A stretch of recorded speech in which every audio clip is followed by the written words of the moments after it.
Lots of people were waiting at the station just before the bridge. They wanted to see what would happen. "Henry has plenty of ashes," said the driver. "Please keep all windows shut till we've passed the bridge. Henry's as excited as we are, aren't you, old fellow?"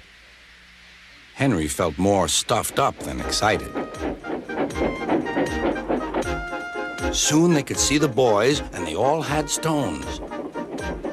"Are you ready, Henry?" said the driver. "Sneeze hard when I tell you."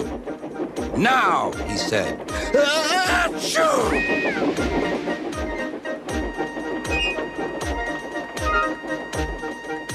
"Well done, Henry," laughed his driver. Henry went home, hoping that next time he saw Gordon and the boys, they would have learned not to be so mean.